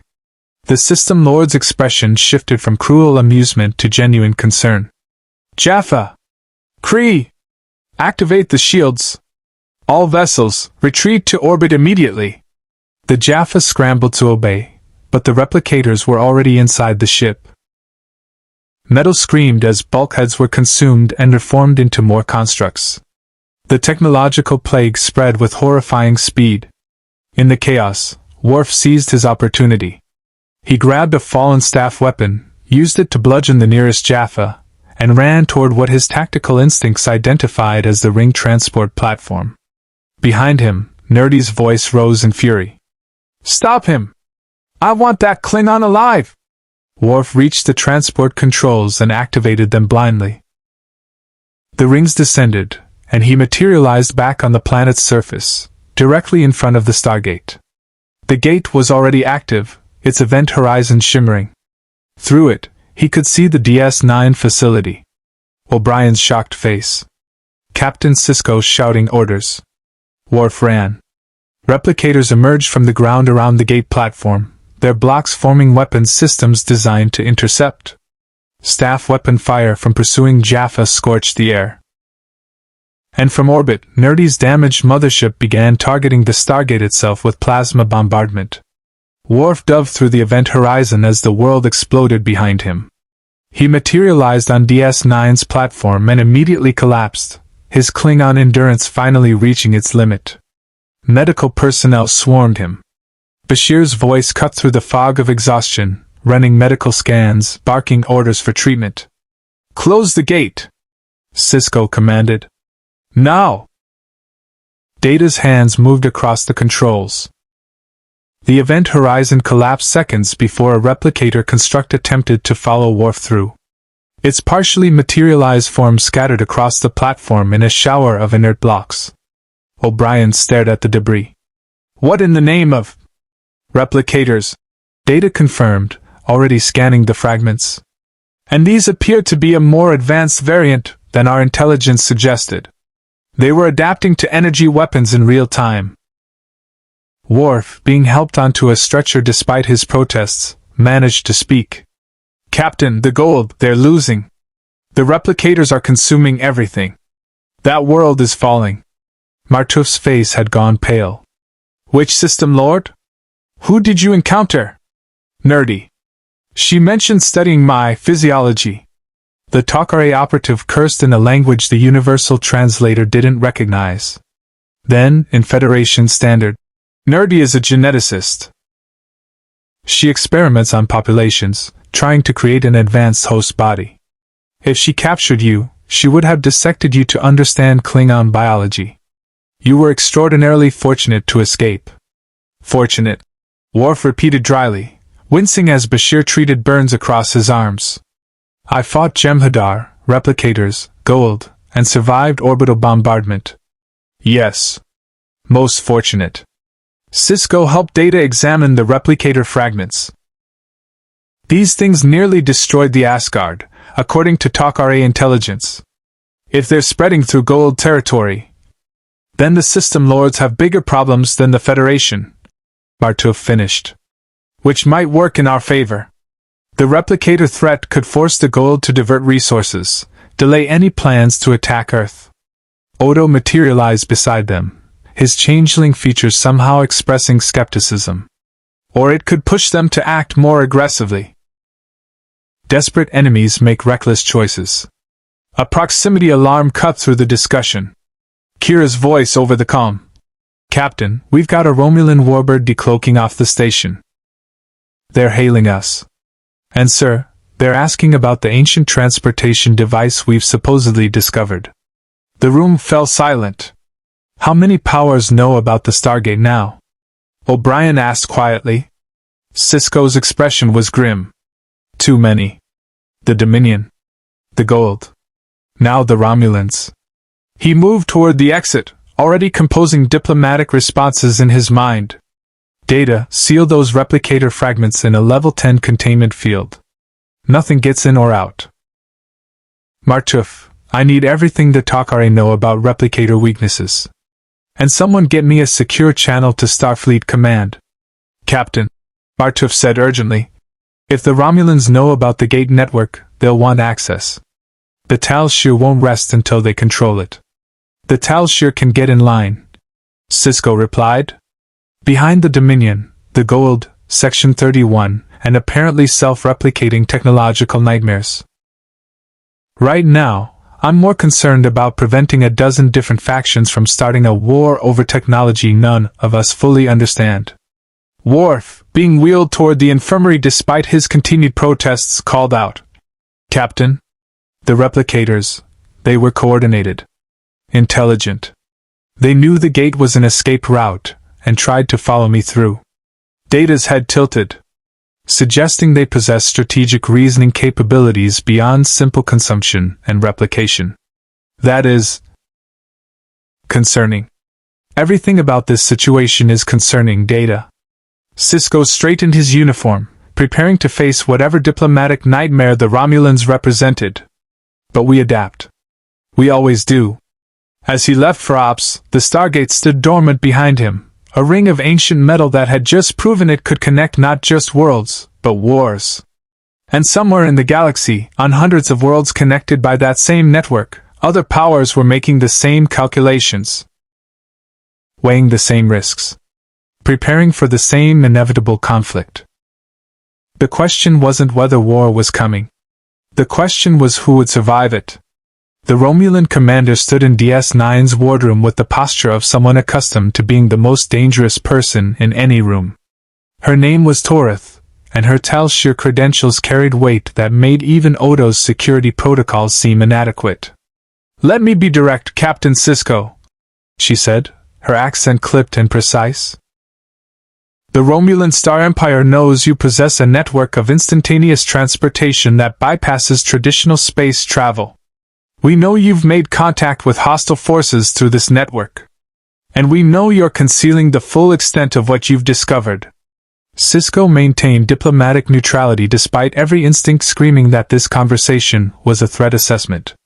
"Commander Torith, the device you're referring to is under Federation jurisdiction. Any intelligence you've gathered came from sources we're not required to disclose." Torith's smile was sharp. "But I'll offer a trade. Information for access. The Tal Shiar has been monitoring unusual subspace fluctuations for weeks. We've detected gate activations from at least 6 different origin points, none in Federation territory. Some of those activations were in the neutral zone. That got everyone's attention." Dax leaned forward. "The neutral zone? Are you suggesting the Goa'uld have gates in Romulan space?" "Not Romulan space. The buffer territory neither side claims. Ancient ruins that predated our expansion into the sector." Torith activated a holographic display showing stellar cartography. Several systems were marked with symbols indicating gate locations. "The question is, Captain, who else knows about these gates? And what happens when someone activates one from the other side?" Sisko exchanged glances with his senior staff. This was the nightmare scenario they tried to prevent: uncontrolled gate access from multiple vectors, potentially opening wormholes directly into populated space. "Commander," Picard's voice came over the subspace channel. He'd insisted on monitoring this negotiation from the Enterprise. "What exactly is the Romulan Empire proposing?" "A joint operation, Captain Picard. Romulan tactical support and intelligence sharing in exchange for access to your gate research and coordinates." "We're not fools. We recognize that whatever's on the other side of these gates represents a threat to all of US, Federation, Empire, even the Klingon if they knew what was happening. The Romulans don't share intelligence," Odo stated flatly. "This is a reconnaissance operation. You want access so you can weaponize the technology." Torith didn't deny it. "Of course we want to weaponize it. So do you, Constable, whether you admit it or not. The difference is we're honest about our intentions. Power goes to those who seize it, not those who pretend they're above using it." Data's voice came from the research facility below, where he was monitoring the conversation. "Captain, I must point out that Commander Torith's assessment contains logical validity.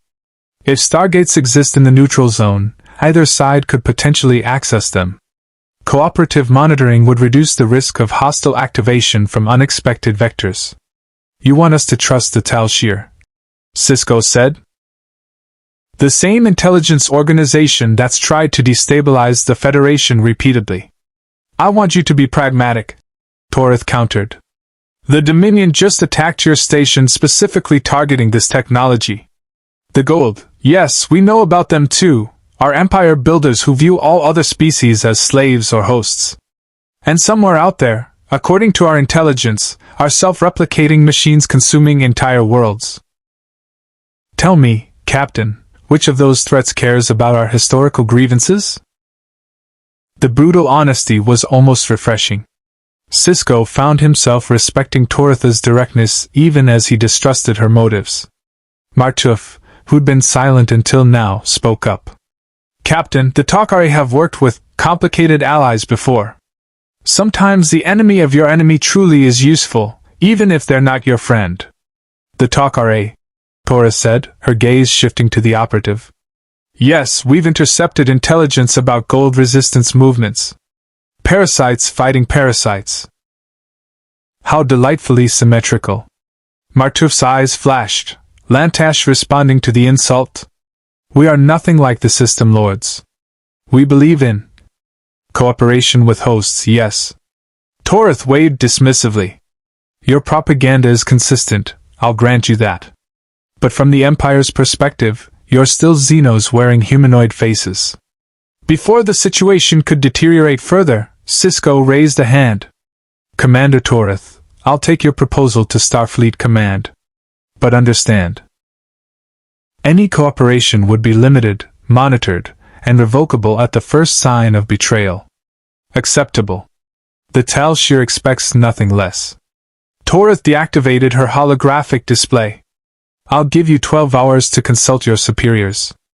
After that, we begin our own gate research with or without Federation cooperation. And Captain? We've already started. The transmission ended. O'Brien was the first to break the silence. They found their own gate. That's what she was really saying. The Romulans have accessed the network independently. Which means the secret is out completely. Kira said grimly. How long before the Cardassians discover gates in their territory? The Breen? Every major power in the quadrant?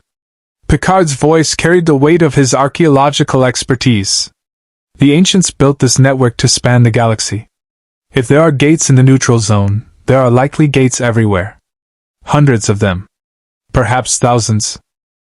Bashir had been quietly analyzing data on his medical PDD. Captain, I've been reviewing the replicator fragments Worf brought back. Their adaptive capabilities are extraordinary, but there's something else. They incorporate technology they encounter into their own structure. If they reach a Stargate, they could spread through the entire network. Data finished. Accessing every world connected to the system. The replicator threat would become galaxy-wide in days, perhaps hours. The implications hung in the air like a death sentence. Sisko stood, pacing the small wardroom. We need a unified response. Not just Federation, everyone. Klingon, Romulans, even the Cardassians if they're willing to listen. If the replicators are as dangerous as Takare intelligence suggests. They are. Martouf interrupted. The Asgard, an advanced species the Takare have encountered, are losing their war against the replicators. If they reach the gate network before we can establish defensive protocols, then we shut down the network, Worf said, entering the wardroom still favoring his injured side. Destroy every gate we can locate. Prevent the spread. And lose instantaneous transportation across the galaxy. Dax countered. Lose the strategic advantage, the exploration potential, the ability to contact civilizations that might be allies. Lose all of that, or lose everything. Worf replied. I have seen these replicators. I watched them consume a world. They cannot be reasoned with. They cannot be negotiated with. They exist only to replicate and expand. Data's voice came through the calm again. Commander Worf's tactical assessment is sound. However, I must note that destroying the gates may not be feasible. The material they are constructed from is resistant to all conventional weapons we have tested. Even sustained phaser bombardment produces minimal degradation.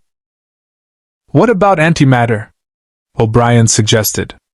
A photon torpedo at close range? Theoretical possibility, but unconfirmed. And such an approach would require locating and destroying potentially thousands of gates across the galaxy. Sisko stopped pacing. We can't destroy them all. But we can control access. O'Brien's iris design works. Nothing gets through without authorization codes.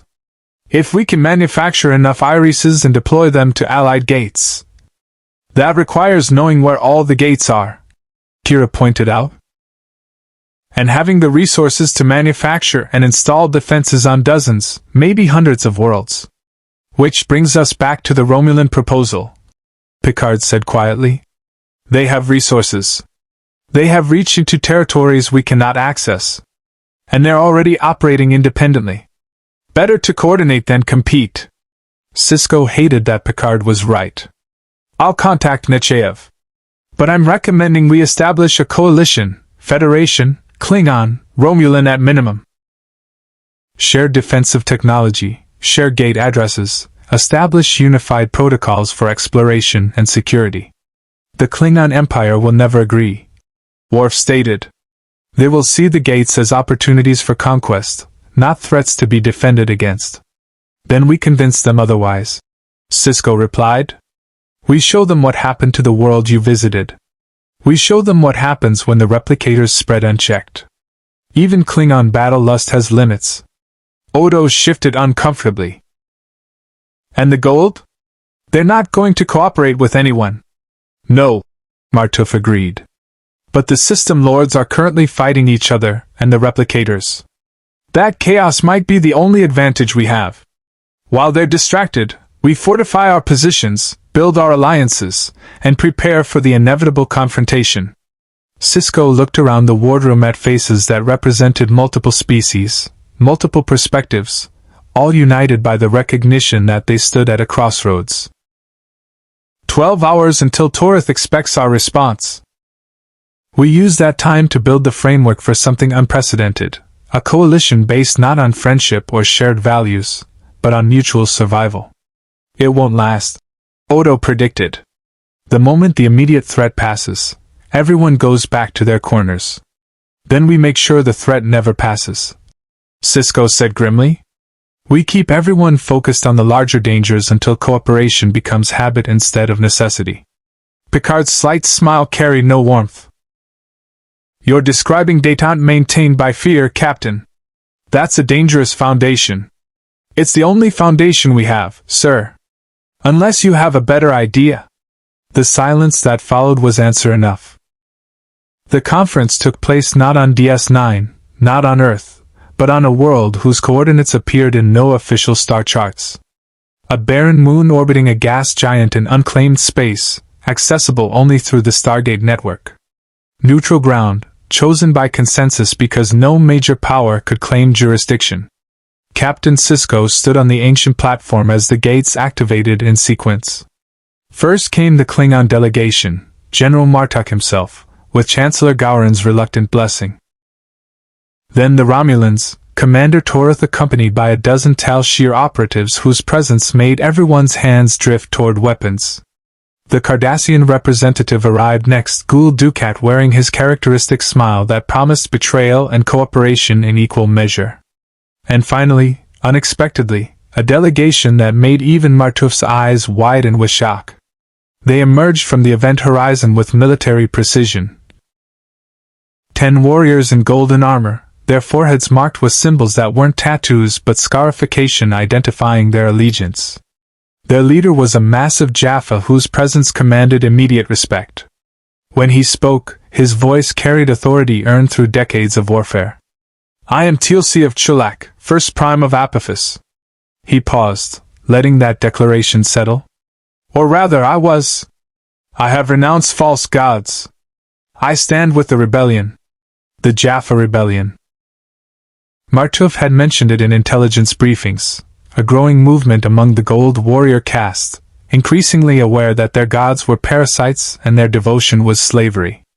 But to have a first prime, one of the highest-ranking Jaffa in a System Lord's forces, openly declare rebellion. Torith recovered first. This is a trap. Apophis sent him to infiltrate. Teal'c's gaze was steady. Apophis believes me dead. Killed by replicators during the assault on the world you call P3X439. I allowed him to believe this. My warriors and I seek alliance with those who fight the Goa'uld. Martouf stepped forward, his Takari hand device unconsciously glowing as he studied the Jaffa. I know of Teal'c. The Takari have observed his campaigns for years. If he truly has turned against Apophis. He let the sentence hang, possibilities spinning out. Gowron's recorded message played through the Klingon delegation's communicator. The Chancellor himself refused to attend but sent instructions. If the Jaffa warrior proves his worth in battle, the Empire will consider alliance. Until then, he isn't proven. Typical Klingon sentiment, Dukat murmured. though I confess I'm intrigued. A slave rebellion using the Master's own gates against them? There's a certain poetic justice. Sisko called the assembly to order. We're here because the Stargate network represents both unprecedented opportunity and existential threat. The replicators are spreading. The Goa'uld are expansionist. The Dominion has demonstrated interest in the technology. And every major power in the Alpha and Beta quadrants is scrambling to secure gates in their territory. He activated a holographic display Data had prepared. It showed the known galaxy with gate locations marked in red. There were 47 confirmed addresses. Hundreds more theoretical positions based on ancient construction patterns. This is what we know. This is what's accessible to anyone with the right coordinates and minimal understanding of gate operations. The display shifted, showing simulations of replicators spread through the network. And this is what happens if we don't coordinate defenses. Conservative estimates give us 6 weeks before replicator-infested gates begin opening on core worlds throughout known space. Even Torith looked disturbed by the simulation. 6 weeks? Dr. Bashir's analysis based on replicator reproduction rates and known gate distribution. Sisko let that sink in. We need a unified defensive protocol. Shared iris technology. Coordinated exploration to identify and secure vulnerable gates before hostile forces do. Martok's growl rumbled agreement. The Klingon Empire does not run from battle. But neither do we welcome technological plague that cannot be fought with honor. What are you proposing, Sisko? A coalition. Not political alliance. I know that's impossible given our histories. But operational cooperation on Stargate matters specifically. We share defensive technology, we share gate addresses, and we establish protocols for who can activate which gates and when. You want us to trust each other? Dukat said, amusement evident.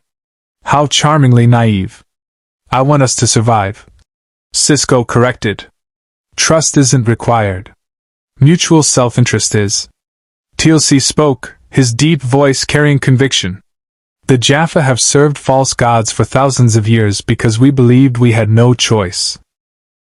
The Goa'uld controlled our future through genetic manipulation and religious indoctrination. But the gates represent freedom, access to worlds beyond System Lord control, resources to sustain rebellion, instantaneous transportation that makes Goa'uld fleet superiority irrelevant. You want to use the network to liberate enslaved populations, Torres said. The Tal Shir can appreciate that goal, though our methods would differ from your passionate approach. Martuf's symbiote Lantash surfaced. The Takari have fought this war for 2 millennia. We have intelligence on every major System Lord, gate addresses for hundreds of worlds, and infiltration assets throughout Goa'uld territory. But we've never had allies with your technological capabilities, your military strength, your... She paused, searching for the word. Your diversity of approach. The pieces were coming together. Sisko could see it in how the various delegations were reassessing each other, calculating advantages, weighing risks against potential gains. O'Brien stepped forward with technical schematics. The Iris system can be manufactured using materials available to all your governments. Installation takes approximately 6 hours per gate with proper equipment.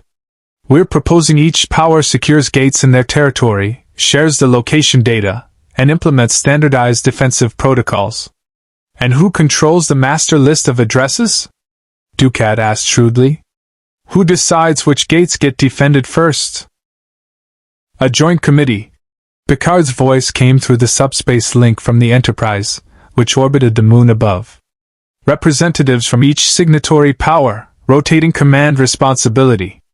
No single government controls the network. The Federation controls the initial gate research. Torith objected. That gives you first-mover advantage. Then we share it, Sisko said. Completely. Everything we've learned, everything Data and O'Brien have discovered about ancient technology. Full disclosure in exchange for your cooperation and resources. The Klingon delegation conferred in hushed Klingon.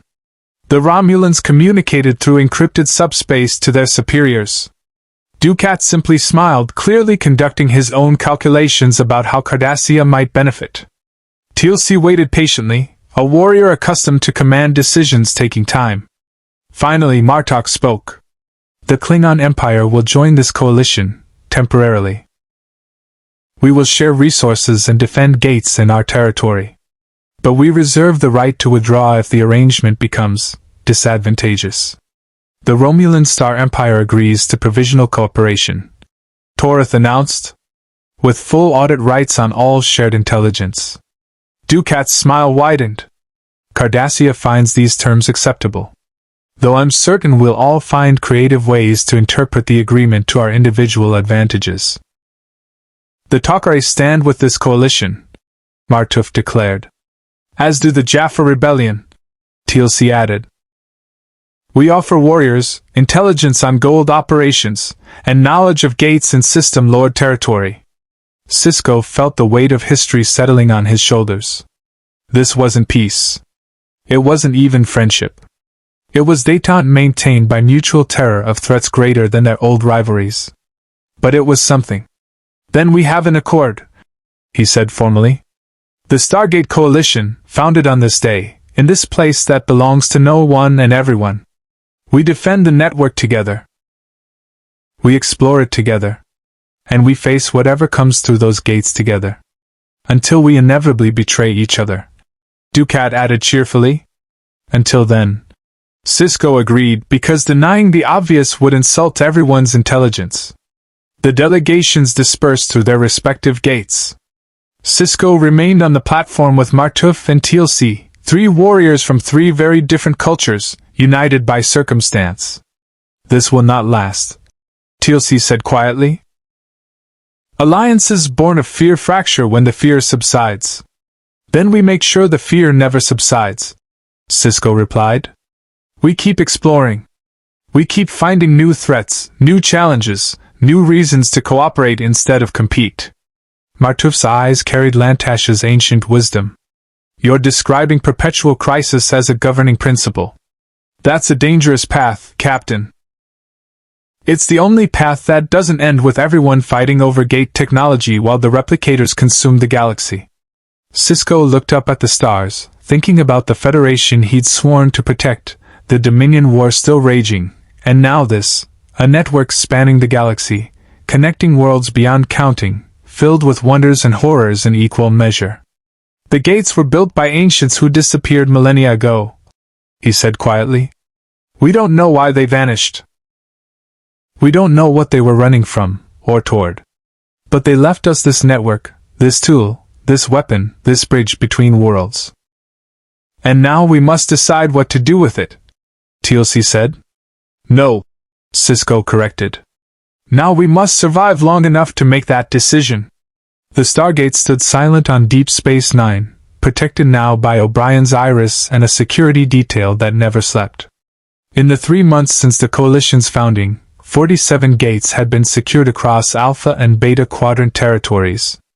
Joint exploration teams, Federation, Klingon, Romulan, and even occasional Cardassian observers mapped new worlds weekly. The Tok'ra provided intelligence that saved lives. Teal'c's Jaffa warriors liberated 3 enslaved populations from Goa'uld control. But the cost was mounting. 2 exploration teams never returned. A replicator incursion through an undefended gate killed 14,000 people on a Klingon colony world before Martok's forces contained the outbreak. An Apophis, very much alive and increasingly aggressive, had begun systematically destroying gates and territories he couldn't control, scorched earth tactics that eliminated exploration opportunities while demonstrating the System Lords' willingness to sacrifice their own infrastructure rather than share power. Captain Picard stood in DS9's observation lounge, watching ships from a dozen governments dock at the station that had become the Coalition's de facto headquarters. The Enterprise was scheduled to lead the next deep exploration mission, 7 gates in unknown space, potentially connecting to civilizations that predated the Federation by millennia. We've opened a door we cannot close, he said quietly to Sisko, who joined him at the viewport. No, Sisko replied. We've walked through a door that was already open. The Goa'uld have used this network for thousands of years. The ancients built it for purposes we're only beginning to understand. We didn't create this situation, we're just finally aware of it. And awareness brings responsibility. It always does. Below them, in the research facility, Data and a team of Romulan scientists worked on decoding ancient database entries recovered from a recently discovered gate world. Each translation revealed more questions than answers. The ancients had possessed technology that made Federation science seem primitive. They'd explored galaxies beyond the Milky Way. They'd faced threats that made the Borg look manageable. And then they'd vanished, leaving only their gates and enigmatic warnings in dead languages. "Do you think we'll survive this?" Picard asked. Sisko considered the question with the seriousness it deserved. "I think we'll adapt. We always do. The Federation was built on the principle that diversity makes us stronger, that cooperation achieves what isolation cannot. Now we're testing that principle on a galactic scale, with partners who would happily conquer us if given the opportunity." "Yes. But they won't get that opportunity as long as the replicators exist. As long as the Goa'uld threaten everyone. As long as whatever else is out there," he gestured toward the stars, "keeps us focused on survival instead of old grudges." It wasn't a comforting thought. But it was honest. Martuf approached, his Takari credentials now officially recognized by the Coalition. "Captains, we've received intelligence from our operative in Apophis' court. He's planning something significant. Mobilizing his entire fleet toward coordinates in the Korolev sector. We don't know why, but the Takari believe he's found something. Something ancient." Picard and Sisko exchanged glances. Another crisis. Another threat. Another reason for the Coalition to hold together just a little longer. "Assemble the Joint Task Force," Sisko ordered. "And contact General Martok. If Apophis is moving his entire fleet, we need Klingon firepower backing our response." As Martuf left to coordinate, Picard placed a hand on Sisko's shoulder. "You've changed, Benjamin. The officer I knew before the war wouldn't have made these compromises. The officer you knew before the war hadn't watched thousands die because diplomacy moved too slowly. Hadn't seen what happens when you wait for perfect solutions instead of accepting workable ones." Sisko's expression hardened. "The Stargate network showed us the galaxy is bigger, older, and more dangerous than we ever imagined. Either we rise to meet that reality, or we become another cautionary tale for whoever discovers our ruins in a few thousand years." Through the viewport, another ship approached, this one bearing Jaffa markings. TLC's rebellion grew stronger every week as word spread through the Gate network that the false gods could be defied, that freedom was possible, that the Tauri, the humans of Earth, stood with those who fought tyranny. The Federation hadn't set out to become liberators. They hadn't sought this war. But the Gates had shown them a truth that couldn't be ignored. The galaxy was full of civilizations enslaved by beings who called themselves gods, and doing nothing made them complicit in that slavery. The Prime Directive had been written for a simpler time, when the greatest danger was cultural contamination. It had never contemplated parasitic body snatchers, self-replicating technological plagues, or transportation networks that connected hundreds of worlds in an instant. So the Federation adapted. As it always had. As it always would. "The Enterprise leaves in 6 hours. Picard said. 7 new gates. 7 new worlds. 7 new opportunities for disaster or discovery. Live long and prosper, Jean-Luc. And you, Benjamin." As Picard departed, Sisko remained at the viewport, watching the Stargate facility below. Somewhere in the galaxy, Apophis was hunting ancient secrets. The replicators were spreading. The Dominion was calculating how to exploit the network. And the Coalition, fragile, suspicious, held together by necessity, was the only thing standing between known space and absolute chaos. It wasn't the future Starfleet had imagined when they launched the first warp-capable vessels. But it was the future they had. And they would face it the way humanity had always faced the impossible, together, improvising, refusing to surrender even when the odds were overwhelming. The Stargate had shown them the stars weren't empty. They were full of wonders, terrors, opportunities, and threats beyond counting. Now the only question was whether the Federation, and its unlikely allies, could survive long enough to explore them all. Live long and prosper. Hit that subscribe button for more interesting stories. Thank you for watching.